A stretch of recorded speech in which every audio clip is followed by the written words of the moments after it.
नमस्कार, मैं हूं पवन कुमार। भारत और पाकिस्तान के बीच चल रही लड़ाई रुक गई है। लोग हताहत हुए हैं, घायल हुए हैं दोनों तरफ। अमेरिका का दावा है कि उन्होंने इस युद्ध को रोकने में बड़ी भूमिका निभाई है। भविष्य में किसी भी तरह की बातचीत पाकिस्तान और भारत के बीच होगी, तीसरी पार्टी उसमें आएगी, ये देखना बाकी रहेगा। भारत सरकार का कहना है शायद नहीं, लेकिन कश्मीर समस्या पर दखलंदाजी खत्म हो जाएगी या नहीं? क्या भारत दुनिया का देश आगे चलकर भारत पर दबाव डालेंगे?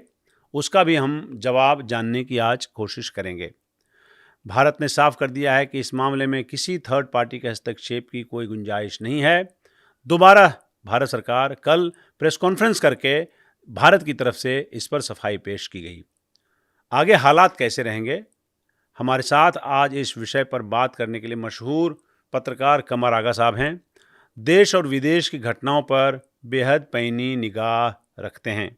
आगा साहब, आपका स्वागत है हमारे इस कार्यक्रम में। नमस्कार। भारत और पाकिस्तान के बीच 5-6 दिन के घनघोर तो मैं नहीं कहूँगा, पर लड़ाई हुई। एक दूसरे पर हम लोगों ने अटैक किया। उधर से भी लोग हताहत हुए, वे इधर से भी हताहत हुए, उधर से भी घायल हुए, इधर से भी घायल हुए। हम सब जानते हैं कि लड़ाई किसी भी दो अर्थव्यवस्थाओं या किसी एक अर्थव्यवस्था के लिए भी अच्छी बात नहीं है, लेकिन हालात कुछ ऐसे थे। आपका इस पर रिएक्शन क्या है? जब जो वॉर चल रहा था उस पर फुल स्टॉप लग गया, एक इंडियन के तौर पे आप इस पे कैसे सोचते हैं और एक पत्रकार के तौर पे कैसे सोचते भाई, पहली बात तो ये कि एक बड़ा अच्छा हुआ कि सीज़ फायर हो गया। लंबी लड़ाई से, जैसे आपने बताया, बहुत नुकसान होता अर्थव्यवस्था में, भारत की भी। जो हमारी सेना थी उसका जो ब्रीफ था वो यही था कि सीमित रखना वार को, फैलने ना पाए वार, युद्ध। और उसमें यह था कि आतंकवादी जो शिविर हैं उनको हम ध्वस्त करेंगे और उनके जो लीडर्स हैं या आका जो हैं जिन्हें कहा जाता है, वो जहाँ जहाँ हैं उनके ठिकानों पे पहले राउंड में उन्हीं के ऊपर अटैक हुए थे। पीओके के अंदर मेनली था कि वो हमारा एरिया है, भारत का है, अंग है, और उसमें हम अटैक कर सकते हैं। और दूसरा क्राइटेरिया ये था कि भारत की इकनॉमी पे जो 6% है जो चल रही, ग्रोथ पे असर नहीं पड़ना चाहिए था। ये बेसिक चीज़ें लेके युद्ध हुई थी और इसी के ऊपर पूरा ध्यान दिया गया। लेकिन पाकिस्तान ने उसको बढ़ा दिया और वो लगता ऐसा था कि पहले से तैयार बैठे थे, उन्हें मालूम था कि पहलगाम के बाद कुछ ना कुछ होगा, और वही हुआ। और वो उन्हीं ने फ़ौरन पूरा पंजाब क्षेत्र में हम देखते हैं, फिर उसके अलावा बॉर्डर के जो पूरी स्टेट्स हैं, राजस्थान, जम्मू एंड कश्मीर की जगहों पे उन्हीं ने बॉम्बिंग करनी शुरू की। सिर्फ रिटेलिएशन जो हुआ उनका, उससे लग रहा था कि ये युद्ध फैल जाएगा, फुल फ्लेश वॉर में बदल जाएगा। लेकिन ऐसा भारत ने होने नहीं दिया। इंडियन से आर्मी ने बहुत समझदारी से काम किया और उसके कई वजह थे। पहले तो एक तो ये था कि युद्ध से पहले ही भारत ने सबको अवगत कर दिया था, बता दिया था, और लगातार सब कंटैक्ट में थे दूसरे देश, उनसे भी बातें हो रही थी। फिर दूसरी बात ये कि दूसरे देश भी फ़ौरन रिएक्ट करने लगे कि ये युद्ध ना फैलने पाए, जिसमें सऊदी अरेबिया भी था, ईरान भी था, फिर उसके अलावा अमेरिकन्स का एक बहुत बड़ा रोल था। चाइनीज़ भी नहीं चाहते थे, चाइनीज़ भी डरे हुए थे कि कहीं अगर फैल गया तो उनका जो project China Pakistan economic corridor है उस पर असर पड़ेगा डायरेक्टली इनडायरेक्टली, और पाकिस्तान की इकोनॉमी बहुत वीक है, बढ़ गया तो पाकिस्तान के लिए एक बड़ा खतरा बन जाएगा स्टेबिलिटी के लिए पाकिस्तान। लड़ाई की जो सीरियसनेस रही और जो फेरोसिटी रही और जो लड़ाई का जो स्ट्रेंथ देखा आपने, उससे ये तय हो गया कि पहलगाम करने के बाद ये सोच कर बैठे थे कि अगर ये स्प्रेड किया तो हम इस फेरोसिटी के साथ, इस इंटेंसिटी के साथ हिंदुस्तान का मुकाबला करेंगे या उस पर अटैक करेंगे। क्या ये एक्सपेक्ट किया था आपने इससे पहले कि ऐसा होगा? देखिए, पाकिस्तान का हमेशा से ये नेचर रहा है कि फैलाने की, बड़ी वार कर दो, कुछ कर दो, ताकि उसके कारण ये है कि वो अपनी जनता को दिखाना चाहते हैं कि हम बहुत स्ट्रांग हैं, हमारी सेना बहुत कैपेबल है, और उनको दूसरी तरफ ये भी फेथ था कि अमेरिकन उनको बचा लेंगे। ये हमेशा से रहता है उनको। और इस दफ़े भी अमेरिकन ने उनके लिए फ़ौरन हस्तक्षेप करने की बात की है, उनको सेव करने के ज़्यादा। देखिए, पाकिस्तान को बनाने में पश्चिमी देशों का बहुत बड़ा रोल है, ब्रिटेन का। और वो अभी भी नहीं चाहते कि पाकिस्तान बना रहे, वो ये नहीं चाहते कि टूट जाए फर्दर। वो बांग्लादेश के भी खिलाफ थे ये सारी फोर्सेस, और आज भी वो चाहती हैं। वो ये भी नहीं चाहते कि कश्मीर का जो मसला है वो स्टेटस को इसी तरह बना रहे। और तो उनको काफ़ी उम्मीद थी, और वही हुआ कि पश्चिमी देश वगैरह सब फ़ौरन इंटरवीन करने लगे कि जानते थे कि भारत बहुत शक्तिशाली है, जानते थे कि भारत के पास इकोनॉमिकली भी 4 ट्रिलियन की इकनॉमी है, बहुत क्षति पहुंचा सकता है। और काफ़ी क्षति पहुंची भी उनको, ऐसी बात नहीं है कि नहीं क्षति पहुंची। सबसे बड़ी बात ये कि उनके पास फॉरेन एक्सचेंज नहीं। अब वो कहाँ से दोबारा से रिप्लेनिश करेंगे अपने सब जो वेपन सिस्टम है, जो अम्यूनिशन का इस्तेमाल हुआ है, ये सब इससे ह्यूज बहुत महंगे होते हैं, बड़ी कॉस्ट बहुत होती है। बिलियंस ऑफ डॉलर जो खर्चा हो गया होगा 4-5 दिन के अंदर इसके अंदर। और हालत इतनी बुरी है कि उनको 1.3 बिलियन डॉलर का जो उन्होंने लोन लिया है IMF का, इसी बीच में उनको लोन भी मिला। जो बात आप कह रहे थे कि पाकिस्तान की तरफ चला जाता है, UK, US, बाकी जितने भी मैं उसको थोड़ा सा और गोरी चमड़ी वाले देश कहता हूँ। ऐसा क्यों है? हम लोग 75 साल में हमने इज़्ज़त कमाई, सम्मान कमाया, हमारा ऑरा बढ़ा, हमारी इकोनॉमी का साइज़ बढ़ा, हमारा इंटरनेशनल ट्रेड बढ़ा, दुनिया भर की कंपनियों ने हमारे यहाँ इन्वेस्टमेंट किया। फिर भी हमारी जब हिंदुस्तान और पाकिस्तान की बारी आती है तो हम अलग थलग पड़ जाते हैं, या अलग थलग पड़ जाने जैसे लगते हैं। देखिए, कई चीज़ें हैं। फिर क्या कमाया हमने? कमाने की बात नहीं है, वो तो एक इनकम है, उसमें आपके लिए वो भी चाहते हैं यहाँ इन्वेस्ट करना। ग्लोबलाइजेशन का दौर है, इंडिया को इग्नोर नहीं कर सकते। हमारा मार्केट 4 ट्रिलियन डॉलर का है का GDP है, तो वो भी आना चाहते हैं, वो भी हमारे रिश्ते भी अच्छे हुए।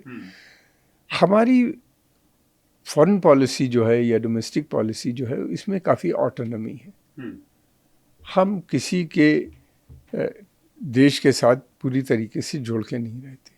पाकिस्तान एक ऐसा देश है, उसने अपने को पूरी तरीके से कोल्ड वॉर पीरियड में अमेरिका के साथ जोड़ लिया था। पोस्ट कोल्ड वॉर एरा में भी अमेरिका का इंटरेस्ट वो सर्व करता रहा।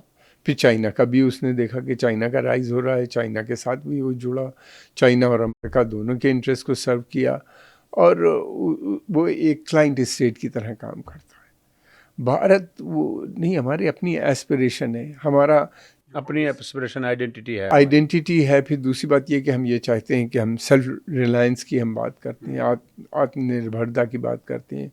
और हमने बहुत लेवल जो हमारा इकोनॉमी इंडस्ट्रियल डेवलपमेंट है, ये काफ़ी मैच्योर है। फिर उसके बाद हमने टेक्नोलॉजिकली हम बहुत सेवी हैं। हमारे पास जिस तरह के न्यूक्लियर प्रोग्राम हैं, उसके जो पीसफुल एप्लीकेशंस हैं, ख़ास तौर से मेडिसिन में, इन सब में हमने बहुत आगे तरक्की की है। स्पेस प्रोग्राम हो, चंद्रयान हमने भेज दिया, तो हमारा जो इस तरह की टेक्नोलॉजी हो तो उसके पास बाकी टेक्नोलॉजी भी आ जाती। फिर हमने डिफेंस सेक्टर में भी बहुत वो किया। ये जितने पश्चिमी देश हैं, ये बहुत नहीं चाहते कि कोई भी देश बहुत ज़्यादा डेवलप हो। ये इसीलिए ये लोग जो ब्रिक्स जो बना उसके ख़िलाफ़ हैं। ये नहीं चाहते कि पश्चिमी देश का, मैं नहीं मानता कि ज़वाल हुआ हो, ये डिक्लाइन हुआ हो।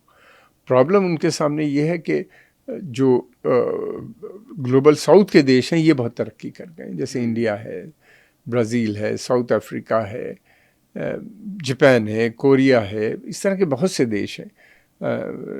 साउथ में सऊदी अरेबिया है, ईरान है, बहुत सी टेक्नोलॉजीज़ गेन कर ली हैं, और एक मल्टीपोलर वर्ल्ड इमर्ज हो रहा है। तो ये उनको पसंद नहीं है। पाकिस्तान तो उनके साथ टैग हो जाता है, इसलिए पाकिस्तान को बचाते हैं। पाकिस्तान के वो सूट करता है उनको सूट करता है। वो अभी भी उसी के, वो एक वीक डिपेंडेंट स्टेट है, जब से बनी है तब से वैसे, ये धर्म के नाम पे है।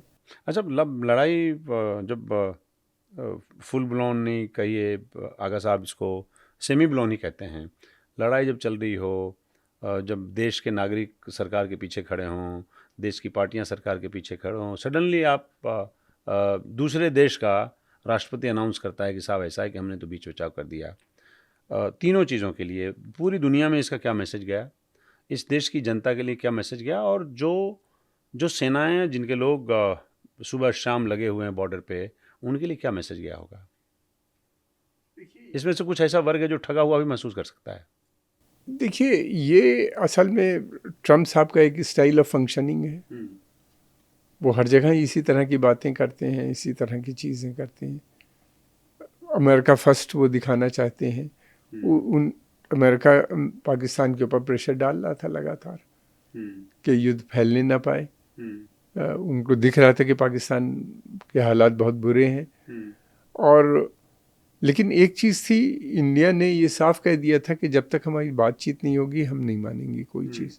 और इसीलिए जब पाकिस्तान के DGMO ने बात करनी शुरू की 3-3:30 बजे इंडिया के DGMO से, director general of military operation, जिनका कल वो भी था प्रेस कॉन्फ्रेंस में जो, तो उसके बाद ही हुआ।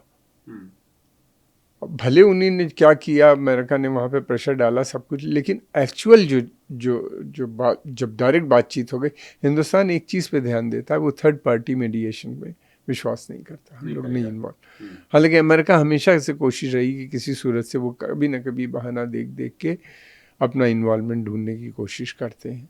इस दफ़े भी उन्होंने यही कोशिश की। लेकिन अच्छी बात ये हुई कि जब तक DGMO की बात नहीं हो गई थी, डायरेक्ट जब ये बात हुई और हॉट मेल उनके साथ, हमारा उनके साथ बात हुई, उसके बाद ही फिर अनाउंस हुआ 5 बजे seize fire. Actual seize fire तो तभी अनाउंस हुआ ना जब भारत ने अनाउंस किया, उधर पाकिस्तान ने। सऊदी अरबिया, ईरान, कुछ लोग कह रहे हैं, छिटपुट अखबारों में ईरान की चर्चा है। ओबियसली है, US के बारे में तो है ही है, क्योंकि वहाँ के राष्ट्रपति ने तो ट्विटर पे लिख दिया है। इन 3 देशों का रोल भारत और पाकिस्तान के युद्ध विराम में कितना रहा है, और अलग अलग इन तीनों देशों में से अलग अलग देशों के क्या स्वार्थ हैं। देखिए, सऊदी अरेबिया का जहाँ तक सवाल है, उसके बड़े घनिष्ठ संबंध पाकिस्तान से रहे, और वो आज भी चाहता है कि पाकिस्तान की यूनिटी, इंटेग्रिटी बनी रहे। और उसको भी ऐसा लग रहा था कि बहुत बुरी हालत हो जाएगी पाकिस्तान में, और पाकिस्तान की हालत जब बिगड़ेगी तो सऊदी अरेबिया को ऊपर एक इकोनॉमिक बर्डन भी आएगा, उनको देना पड़ेगा। दूसरी बात ये थी कि सऊदी अरेबिया का इस वक्त सारा फोकस जो है वो अपने यहाँ इकोनॉमिक डेवलपमेंट पे है। वो उनकी कोशिश ये कि बाय 2030 वो ये चाहते हैं कि उनकी जो इकनॉमी है वो तेल पे ना डिपेंडेंट रहे, बल्कि ऑल्टरनेट सोर्स ऑफ इनकम वो ढूंढ रहे हैं, बना रहे हैं। टूरिज्म, नए शहर, इंडस्ट्रियल डेवलपमेंट। इंडिया को डू वन एरिया जी इन्वेस्टमेंट के लिए। जी, तो वो सब ये उनकी। और तीसरी बात ये कि उनके पास एक इस्लामिक देश के वो बड़े लीडर हैं, तो उनके पास एक इस्लामिक वो भी है कि आइडेंटिटी है, अथॉरिटी है कि हमारी वो बनी रहे, इस्लामिक लीडरशिप भी बनी रहे। तो इसलिए वो ये 3-4 फैक्टर थे जिसकी वजह से सऊदी अरेबिया ने बड़ा रोल किया, पाकिस्तान को प्रेशर डाला और भारत से भी आके मिले, आश्वासन दिलाया। वो लगातार बातचीत भी कर रहे थे, वहाँ पे उनके मिनिस्टर भी गए। ईरान के लिए ये था। फिर दूसरी बात ये कि सऊदी और ईरान दोनों ये नहीं चाहते थे कि ऑलरेडी गाज़ा में एक युद्ध चल रहा है, एक नया फ्रंट अगर इधर खुल गया तो बड़ी क्राइसिस हो जाएगी, 2 युद्ध हो जाएंगे। ट्रेडिशनली ईरान हमारा दोस्त है, आज का नहीं, हज़ारों साल से। अभी भी वो शिद्दत बनी हुई है संबंधों में, अप एंड डाउन रहता है, वो पॉलिटिकल होता है। पीपल टू पीपल रिलेशन बहुत स्ट्रांग है। और हमारा आज़ादी से पहले वो हमारे बॉर्डर मिलते थे उनसे, वो तो पाकिस्तान बनने के बाद रेल कनेक्टिविटी थी हमारी ईरान के साथ। रेल से लोग जाते थे, ट्रेन से सफ़र करते थे, यहाँ से लाहौर चले जाते थे, लाहौर से कराची, कराची से कोयटा और कोयटा से ज़ाहिदान। अपना लोग जाते आते रहते थे। 50-60 रुपए भी मुश्किल से खर्चा होते होंगे। सराएं थी बीच में चारों तरफ, वहाँ ठहरते। अमेरिका का क्या फ़ायदा हुआ इसमें बीच बचाव करा के? अमेरिका का जो फ़ायदा हुआ, अमेरिका केवल चौधराहट दिखाने के अलावा, चौधराहट के अलावा अमेरिका के साथ ये है कि भाई कितनी युद्ध में वो इन्वॉल्व हो। यूक्रेन का चल रहा है उसका पूरा बर्डन उनके ऊपर है, मेजर बर्डन उन्हीं के ऊपर है। गाज़ा का जो चल रहा है, इजराइल को उन्हें फंडिंग भी करनी पड़ रही है, इकोनॉमिक एड भी देनी पड़ रही है और वेपन्स भी सप्लाई करने पड़ रहे हैं। इजराइल तो पैसा देगा नहीं वापस, कोई उधार तो जा नहीं रहा है। फिर उसके अलावा ट्रेड वॉर में वो बुरी तरह, टैरिफ वॉर में फंसे हुए, और एक और नई अगर युद्ध हो जाता है, ये फैल जाता है तो भी उनके ऊपर आ जाता है। इससे उनको कोई गेन होने वाला नहीं था। तो ये कुछ चंद कारण थे जिसकी वजह से वो चाहते थे कि जितनी जल्दी ख़त्म हो उतना अच्छा है। और दूसरे वो ये नहीं चाहते थे कि कहीं पाकिस्तान टूट ना जाए, कहीं पाकिस्तान की बुरी हालत ना हो जाए। पाकिस्तान उनका बहुत पुराना मित्र है, कोल्ड वार में उसने एक बहुत बड़ा रोल किया है इनका, आज भी उनके साथ है। अफ़गान वार में ख़ास तौर से जब सोवियत यूनियन का ऑक्यूपेशन था, मुजाहिदीन, जिहाद, ये सब उन्हीं ने, पाकिस्तान ने किया। तो पाकिस्तान ने उनका एक ट्रस्टेड एलाई रहा है, उसको वो नहीं चाहते कि खोएं। पाकिस्तान के अंदर सिचुएशन क्या है आगा साहब? बहुत ख़राब पोजीशन है। मतलब आप अंदाज़ा लगा सकते हैं कि हर चीज़ की कीमतें इतनी बढ़ गई हैं कि लोगों को बहुत मुश्किल हो रही है। और फिर दूसरी तरफ एक लंबा डेटा है, मेरे पास इस वक्त है नहीं, मैं लाया नहीं, मैं आपको बताता कि पेट्रोल और दूध और घी और चीनी और बिजली सब कितनी महंगी हो चुकी है। आम लोग सब जानते हैं, लाइफ बहुत मुश्किल है। फिर उसके अलावा ये भी है कि जो कुछ भी हो रहा है बलूचिस्तान में या खैबर पख्तूनख्वा में आए दिन, यानी अभी इस वॉर के पीरियड में भी उन्हीं ने कई एक 16-17 पाकिस्तानी आर्मी के जवानों को मार डाला। एक आर्मी ट्रक को टारगेट किया था बलूचिस्तान में। पाकिस्तान के टूटने का ख़तरा है क्या? बलूचिस्तान को देखिए बहुत मुश्किल है, ये नहीं रोक पाएंगे और उसके कई कारण हैं। टूट सकता है? मुझे तो लगता है कि पाकिस्तान जो था बेसिकली कोई नेचुरल स्टेट तो है नहीं। आपने बॉर्डर खोज के एक देश बना दिया धर्म के नाम पे। अच्छा, धर्म से ज़्यादा स्ट्रांग जो होती है लैंग्वेज है, नहीं, कल्चर है, इथनिक आइडेंटिटी। इथनिक को मैं नहीं जानता हिंदी में क्या कहते हैं, मैं भूल गया। तो वो ज़्यादा स्ट्रांग होती है, इसीलिए बांग्लादेश अलग हो गया। बांग्लादेश का बहुत, यानी ईस्ट पाकिस्तान का एक बहुत बड़ा रोल था पाकिस्तान के मूवमेंट में, पाकिस्तान के बनाने में। मुस्लिम लीग सबसे ज़्यादा पावरफुल वहीं पे थी। Bengal, Assam, Bihar, part of UP, ये जगहों पे थी। पाकिस्तान में ये मूवमेंट नहीं था, बाद में गया है वहाँ पे। फिर खैबर पख्तूनख्वा में बादशाह खान थे, फ्रंटियर गांधी जी ने कहा जाता था। बलूचिस्तान में केलात के नवाब, ये सब खिलाफ थे पाकिस्तान के लिए। और बलूचिस्तान तो ज्वाइन ही किया एक अगले साल, एक साल बाद, वो भी बाई फोर्स उसका एक्सेशन हुआ है।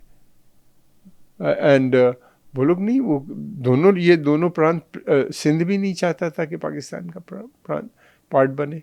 पंजाब में भी ये मूवमेंट बहुत कम था, लेकिन बाद में पंजाबियों को देखा कि अगर पाकिस्तान तो बनने जा ही रहा है, अंग्रेज़ तैयार हो गए, मुसलमान भी लड़ाई लड़ रहा है, अगर नहीं उनका कि अगर ज्वाइन कर लो तो ठीक है, अगर पाकिस्तान बनेगा तो सब ज़्यादा उनके लोग सेना में थे, ब्यूरोक्रेसी में थे, लैंड पे कंट्रोल था पंजाब की उनके, तो वो बिल्कुल लास्ट में उन्हीं ने ज्वाइन कर लिया और बाकी जो प्रांत थे उनको अपने कॉलोनी बना दिया। आगा साहब ने, इस देश के हम जैसे लोग जो साधारण किस्म के लोग हैं, वो ये जानना चाहते हैं कि वो अपने ऊपर ध्यान नहीं देते। अपने यहाँ भुखमरी है, अपने यहाँ गरीबी है, इंडस्ट्री वहाँ चल नहीं रही है, रोज़गार की समस्या है, वो उस पर ध्यान देने के बजाय दूसरे देशों के ऊपर आक्रमण करते हैं, वहाँ डिस्टर्बेंसेस फैलाते हैं। मतलब वहाँ पे कोई कहने सुनने वाला, कोई कोऑर्डिनेट करने वाला, कोई समन्वय कायम करने वाला नहीं है क्या? नहीं है, इमरान खान इमर्ज हुए थे। देखिए, पाकिस्तान जो है कोई मॉडर्न नेशन स्टेट नहीं बन गया। स्टेट फेल हो गया 1958 में, जब आपस में इन लोगों की लड़ाई हो गई पॉलिटिकल लीडरशिप की, और 1958 में जनरल अयूब खान ने सत्ता अपने हाथ में ले ली, सेना का उसी वक्त फेल हो गया था। तब से सेना की पावर बारी बारी से आ रही जा रही नहीं, वो सेना ही रहती है, ये बीच बीच में आ जाते हैं। ये इनको बीच बीच में लाया जाता है, ये भी उन्हीं के इंस्ट्रक्शन पे काम करते हैं, सेकेंडरी रोल इनका रहता है। और सेना अपने को कहती है वो इस्लामिक स्टेट के मुहाफिज है, यानी उनके गार्डियन के रूप में काम करते हैं। सेना का जो इंटरेस्ट होता है वो नेशनल इंटरेस्ट नहीं है, वो अपना इंटरेस्ट देखती है कि वो किस तरह से सत्ता में बने रहे। उसको बने रहने के लिए हिंदू मुस्लिम का टेंशन होना ज़रूरी है, ताकि फिर उसके अलावा ये कि बॉर्डर के ऊपर लड़ाई झगड़े होते रहने चाहिए, अमन शांति हो गई तो वो जो एक बड़ा रोल, पॉलिटिकल रोल प्ले करते हैं, वो तो ख़त्म हो जाएगा। फिर तो इन्हें बैरक्स में जाना पड़ेगा अगर वहाँ पे भारत से रिश्ते अच्छे हो जाएंगे तो वो भारत से रिश्ते नहीं बनाने देती। फिर उसके अलावा ये कि ये लोग क्लाइंट का काम करते हैं, दूसरे स्टेट पैसा कमाने के लिए दूसरे इंटरेस्ट देशों के हित को सर्व करते हैं। जैसे अफ़गान वार में जब चल रहा था, सोवियत ऑक्यूपेशन था, तो पश्चिमी देशों ने बहुत पैसा दिया, 30-40 बिलियन डॉलर उस पीरियड में इनको मिला, और उससे इन्हीं ने काफ़ी फ़ायदा उठाया। फिर सऊदी अरबिया और अरब देशों के में इन्हीं ने उनको सपोर्ट करने के नाम पे वहाँ से काफ़ी पैसा लेके आए। तो ये इसी तरह से अपना चलाते रहे। डेवलपमेंट एजेंडा इनके यहाँ कभी रहा ही नहीं, इनका एजेंडा हमेशा धर्म पे रहा। धर्म कोई बुरी चीज़ नहीं है, लेकिन ये कि धर्म की जो वैल्यूज़ ये प्रमोट कर रहे थे वो एक्सट्रीमिज़म प्रमोट कर रहे थे। पहले इन्हीं ने कंजर्वेटिज़म को प्रमोट किया, फिर उसके बाद एक्सट्रीमिज़म को प्रमोट किया, फिर जब ज़रूरत पड़ी तो मिलिटेंसी ले आए, आतंकवाद की बात करने लगे। इसको कैसे आप देखते हैं? हम असीम मुनीर को, जो वहाँ के सेनाध्यक्ष हैं, देख लीजिए उनका जो भाषण था, जो उन्होंने भाषण दिया, ओवरऑल इनका टारगेट, गोल, स्ट्रेटजी, और अभी स्पेशली इस लाइट में जब इन्होंने पहलगाम में अटैक हुआ उसके में, तो मतलब क्या रोल इनका देखते हैं आप ओवरऑल पाकिस्तान को लीड करने में, मिसलीड करने में, भारत पे अटैक करने में? देखिए, पाकिस्तान की सेना की छवि बहुत ख़राब हो गई। लोगों के दिलों में काफ़ी दिनों से ये शुबा था कि ये सेना बहुत करप्ट है, ये एंटी डेवलपमेंट काम नहीं करती है, और इसके रहते हुए पाकिस्तान सेफ नहीं है, ये कोई युद्ध भी नहीं जीत पाई। अगर भारत से कोई युद्ध हो जाएगा तो मुल्क टूट टाट जाएगा। ये डर सारी लोगों के दिमाग में था। इमरान खान ने इसको घूम घूम के भाषण दे के बिल्कुल उनको तैयार कर दिया, सड़क पे ले आया कि सेना के चलते हुए मुल्क सेफ नहीं है। सेना की छवि बहुत ख़राब थी। इन्हीं ने सोचा वही पुराना कार्ड। अफ़गानिस्तान में इनका काम ये बिल्कुल फेल हो गया। अफ़गानिस्तान में इन्हीं ने इतना सपोर्ट किया तालिबान को, लेकिन तालिबान जैसे ही सत्ता में आए वो इनके ख़िलाफ़ हो गए, पाकिस्तान ही के ख़िलाफ़ हो गए। वो तहरीक तालिबान पाकिस्तान को सपोर्ट करने लगे, तो इनके पास कुछ बचा नहीं था अपने को दोबारा से असर्ट करने का। तो इन्हीं ने सोचा कि ये जो है पहलगाम वाला ऑपरेशन करो, एक बड़ा बिल्डअप करो। ये जानते थे कि भारत अटैक करेगा, ये था कि इस नाम पे हम फिर दोबारा से यूनाइट कर लेंगे, आम जनता को अपने पक्ष में ले आएंगे, और युद्ध जहाँ तक सवाल है अमेरिका हमको बचा ही लेगा, चाइना है ही हमारे पीछे। लेकिन ये इनके साथ मिसकैलकुलेशन हो गई। एक तो ये जो इनके अचीवमेंट थे वो नहीं, जो चाहते थे वो नहीं कर पाए, पिटाई काफ़ी हो गई, लॉसेस बहुत हो गए, और फिर उसके अलावा ये था कि मुझे नहीं लगता कि इस युद्ध के बाद जो ये सोच रहे थे कि इनकी छवि दोबारा से बन जाएगी, तो वो तो नहीं बनती भी नज़र आती पाकिस्तान की जनता में। बल्कि इनकी और हमें थोड़ा सा वेट करना चाहिए, देखना पड़ेगा कि पाकिस्तान की जनता इनको अभी इस सूरत में ऐसा अगर हम एक कोरी कल्पना भी करें कि वहाँ के जो सत्ता में जो सरकार है उसमें और सेना के बीच अगर कोऑर्डिनेशन नहीं है या दोनों को एक दूसरे के ऊपर ट्रस्ट नहीं है, तो कल को तख्ता पलट भी हो जाएगा तो क्या आश्चर्य होगा? देखिए, तख्ता पलटने के लिए ज़रूरी होता है कि अमेरिका की सपोर्ट। तख्ता अगर पलटे तो अमेरिका उसको मान्यता दे दे, अगर अमेरिका ने मान्यता नहीं दी तो सैंक्शंस लगा देगा। इस डर की वजह से तख्ता नहीं पलटता, वरना बहुत पहले पलट जाता। इसीलिए उन्हीं ने ये किया है कि इतनी वीक गवर्नमेंट बनाई है शरीफ की, जो इस समय है वहाँ पे प्राइम मिनिस्टर शहबाज शरीफ, इनका सपोर्ट बेस है ही नहीं, पंजाब में भी नहीं है जहाँ के ये है स्वयं, और ये एक उल्टी लाइबिलिटी बन चुके हैं। जो सबसे पॉपुलर लीडर है वो तो जेल में है, इमरान खान, जिसकी वाकई बहुत पॉपुलैरिटी टॉप पे है। सिर्फ इस वजह से हो गई कि उसने सेना के खिलाफ अपना एक महाज छेड़ दिया, युद्ध छेड़ दिया, और वो जेल में है। तो पाकिस्तान में न तो कोई पॉलिटिकल लीडर इस समय है, न कोई आर्मी लीडर। जनरल बहुत समझदार मुझे नज़र आता है। जनरल मुनीर की जो भाषण है उसको सुनने से लगता है कि जैसे कोई एक मुल्ला बोल रहा। दूसरी बात नहीं, पर वो तो बाकायदा मदरसा एजुकेटेड हैं। हाँ, लेकिन आर्मी के कुछ रूल्स होते हैं, आर्मी के कुछ बिहेवियर होता है। दूसरी बात, एक चीज़ का मुझे और डर लग रहा है कि पाकिस्तान की जो सेना है इसमें टॉप लीडरशिप में काफ़ी जिहादी टाइप की मेंटालिटी आ गई है, जो पहले नहीं थी, मुशर्रफ वगैरह में नहीं थी। अब उनके यहाँ पहले lower rank and middle rank उनका काफ़ी जिहादी था, अब उनके टॉप लीडरशिप में भी ये बात आ गई। ये बड़ी चिंता की बात है, भारत के लिए नहीं, ये अंतर्राष्ट्रीय समुदाय के लिए भी बहुत चिंता की। हमले के बीच के पीरियड में जो कश्मीरियों का रिस्पॉन्स रहा, उसमें कुछ तब्दीली आपको दिखी है क्या? बहुत बड़ी तब्दीली दिखाई दी। देखिए, कश्मीर के अंदर मैं उस बीच में काफ़ी जाता था, आता था, हुर्रियत वालों से भी मिला और वहाँ पे धार्मिक लीडरों से भी मिला हूँ इस पीरियड में। एक बार नहीं, बराबर जाता, अभी भी मेरे वहाँ पे मिलता रहता हूँ मैं उन लोगों से। हुर्रियत तो खैर ख़त्म ही हो गई, लेकिन ये था कि किसी की हिम्मत नहीं होती थी कि भारत के बारे में बोले, किसी की ये हिम्मत नहीं थी कि तिरंगा झंडा वो लेके आ जाए। ये जो हुआ पहलगाम, इसमें वो डर निकल गया लोगों का। इतना गुस्सा था कि सब सड़क पे निकल आए, औरतें डिमॉन्स्ट्रेशन कर रही हैं, हर शहर में हो रहा था। और फिर उसके अलावा ये था कि बड़े बड़े मैसिव जुलूस निकले। यही नहीं, फिर उसके अलावा ये था कि 3 व्हीलर वाले खड़े हो गए, टूरिस्ट के लिए हम फ्री आपको सर्विस देंगे। टैक्सी वाले ने टैक्सी लगा दी, फ्री टैक्सी देंगे, आप परेशान ना होइए। पानी कोई बांट रहा है, होटल वाले कह रहे हैं आप रहिए, हमें कम पैसा दीजिए या ना दीजिए। इस तरह के ये पहली दफ़े हुआ है। इसी के पहले जो भी बोलता था भारत के फेवर में, उसका घर की छत उड़ा देते थे। वो दोबारा अगर बोलता था तो उसकी हत्या कर देते थे, मकान में आग लगा देते थे, ये आतंकवादी। अब इतने बड़े लोग जो सड़क पे निकले हैं, हालांकि उस ज़माने में भी इनकी पूरी सपोर्ट नहीं थी। मैं बता रहा हूँ, मैं जब जा रहा था वहाँ मिलता था तो 100 150 लोग मुझसे मिलते थे और कहते थे कि ये गन कल्चर ख़त्म कराइए। इनका सपोर्ट बेस जो था वो श्रीनगर और चंद सिटीज़ में जो वहाँ के मदरसा जमात देवबंद से कनेक्टेड लोग थे, सिर्फ केवल उन्हीं के बीच में था।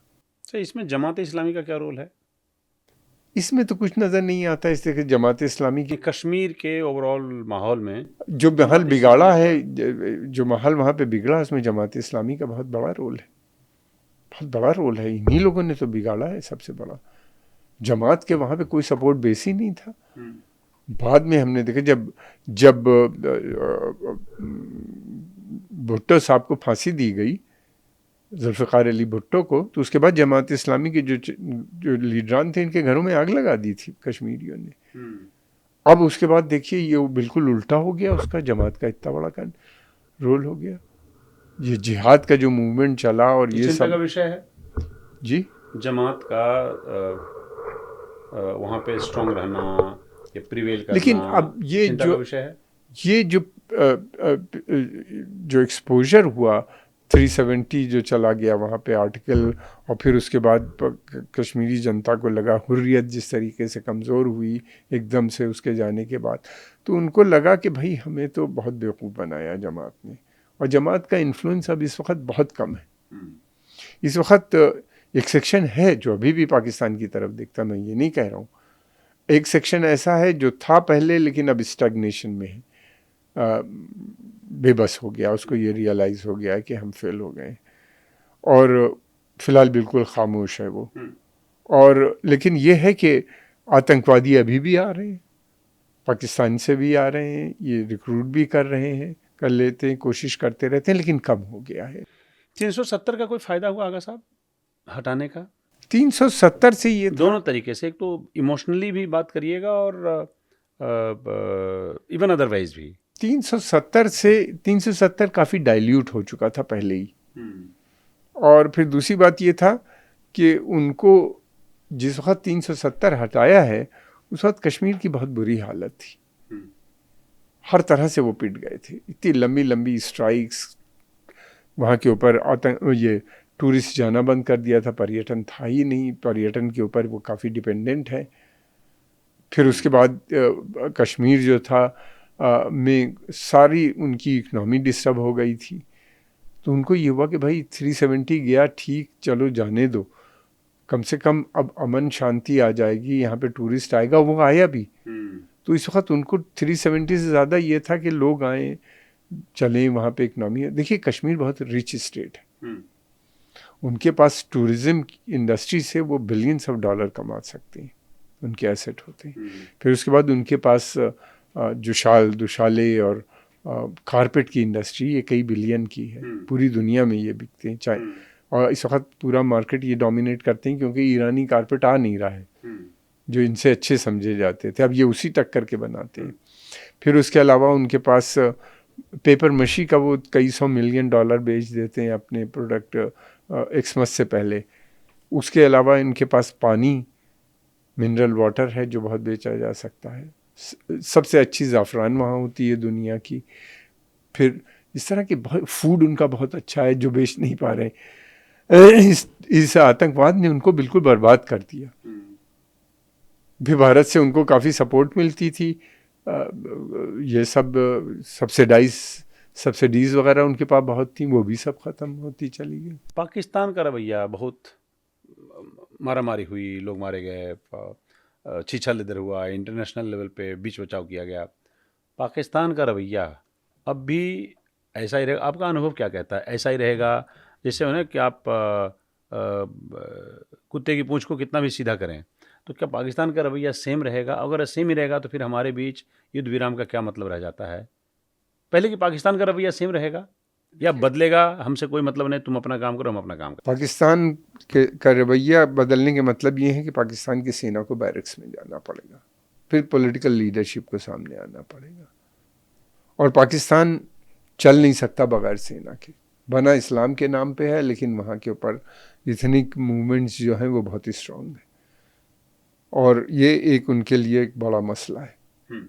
और दूसरी बात ये कि वो जितना पाकिस्तान एक क्लाइंट स्टेट बन गई है, वो भारत सेना ही के माध्यम से वो जो टेंशन क्रिएट करते हैं, वहाँ से उनको चाइना से मदद मिलती है, वो मदद मिलनी बंद हो जाएगी। बड़ी पावर जितनी भी हैं यूरोप अमेरिका की, वो भी नहीं चाहते कि मसला ख़त्म हो, वो ये चाहते हैं कि भाई कोई मेजर वॉर ना हो। कश्मीर समस्या सेम रहेगी, इम्प्रूवमेंट देखते हैं आप? मुझे नहीं दिखता आने वाले फ्यूचर में। देखिए ये कभी बातचीत से नहीं मसला हल हो सकता। कैसे होगा फिर? या तो पाकिस्तान टूट जाएगा तब हो जाएगा, या वो तो आपने भी कहा कि वो ज़्यादा दिन चलेगा नहीं, बलूच प्रॉब्लम चल रहा है तो। देखिए मुल्क आसानी से नहीं टूटते हैं, बलोच निकल जाएंगे हो सकता है। एक आम जनता जो नहीं चाहती कि अराजकता फैले, वो बचाती रहती है। मुल्क तब टूटेगा जब सेना टूट जाएगी। सेना टूटने के काफ़ी चांसेस हैं। सेना के अंदर इस वक्त काफ़ी टेंशन है। एक तो उनको जिस तरह का पहले पैसा मिलता था वो पैसा नहीं मिल रहा, इकनॉमी बहुत वीक है, मूवमेंट बहुत वो हैं। सेना में लोग तो घर ही के होते हैं ना, पब्लिक के होते हैं। उनकी दूसरी आप ये कह रहे हैं पाकिस्तान भी नहीं बदलेगा, बदलेगा तो ख़त्म हो जाएगा, कश्मीर प्रॉब्लम भी सेम रहेगा, बिल्कुल सेम। तो हम लोगों की इतनी एक्सरसाइज करने का भारत सरकार का क्या मतलब हुआ? भारत सरकार का मतलब ये हुआ कि हम जिस तरीके से आतंकवाद आ रहा था उस पर हमने काफ़ी प्रेशर डाल दिया, ये कह के कि आतंकवाद अगर आया तो दोबारा से हम उसको एक्ट ऑफ वॉर समझेंगे, यानी हमारे पर राइट होगा दोबारा आप पे अटैक करने का। ये हमारा राइट बना हुआ है। पाकिस्तान को बहुत सोचना पड़ेगा अटैक करने के लिए, बगैर आतंकवाद के भी मुद्दा बनाए रखा। आप ये कह रहे हैं कि भारत ने एक टेम्पलेट कायम कर दिया है, अपना एक टेम्पलेट कायम कर कि आगे से जब भी होगा तो ये तो मिनिमम इतना हम करेंगे। देखिए पहले भी बगैर जब आतंकवाद नहीं आता था तब भी कश्मीर एक मुद्दा बना हुआ था। कोशिश ये है कि इतना कर दो कि आतंकवाद बंद हो और कुछ हो। अब कितनी कामयाबी मिलेगी ये समय बताएगा। अगर साहब बड़े सीरियस सवाल पर एक आखिरी सवाल आपसे, कि भारत के लिए कितना बड़ा संकट है, हमारे राइट साइड में बांग्लादेश है, हमारे लेफ्ट साइड में पाकिस्तान है, हमारे सिर पे बैठा हुआ है चाइना, इन सब के बीच किन्हीं से भी हमारे संबंध अच्छे नहीं हैं, अभी फ़िलहाल तो यही हालात हैं। भारत सरकार के लिए कितनी बेचैनी है, कितना घुटन है, कितना बड़ा संकट है, और अगर है तो इससे कैसे निकलेंगे हम लोग? देखिए, संकट तो बहुत बड़ा है, इसमें कोई शक नहीं, लेकिन ये क्षेत्र ऐसा है कि भारत से लड़के रह नहीं सकता। हजारों साल पुराने कनेक्टिविटी है, पाकिस्तान हो या बांग्लादेश हो या नेपाल हो या श्रीलंका हो, है ये जो है इनके इकोनॉमिक डेवलपमेंट भी डिपेंडेंट है भारत के ऊपर। और दूसरी जो भी ये जो इस समय युद्ध हुआ है, पाकिस्तान की सेना और कमज़ोर हो गई है। पाकिस्तान की सेना की कमज़ोरी के मतलब ये है कि बांग्लादेश को भी एक बड़ा लेसन मिल गया, मैं समझता हूँ। जो बांग्लादेश बड़ी बड़ी बातें भारत विरोधी कर रहा था, अब 10 बार उसको सोचना पड़ेगा। रहा सवाल नेपाल का, तो नेपाल ऐसी आफत है। चीन हमारे लिए एक बड़ी समस्या है, उसके लिए हम इंडो पैसिफिक में हम जुड़े में, जिससे चाइना भी बहुत परेशान है। चाइना ने, हमने देखा कि फॉरेन विड्रॉवल शुरू करने लगा जब ऑकूस बना, यानी ऑस्ट्रेलिया, अमेरिका और ब्रिटेन ने मिलिट्री अलायंस बनाया, तो चाइना डर गया कि भारत कहीं ना ज्वाइन कर ले। भारत की सेना बहुत बड़ी है, बहुत सक्षम है, कोई युद्ध नहीं हारी है, बैटल हार्डन है और मॉडर्न वीपन से लैस है। तो उन्हीं ने फौरन जो आगे आए थे यहाँ के ऊपर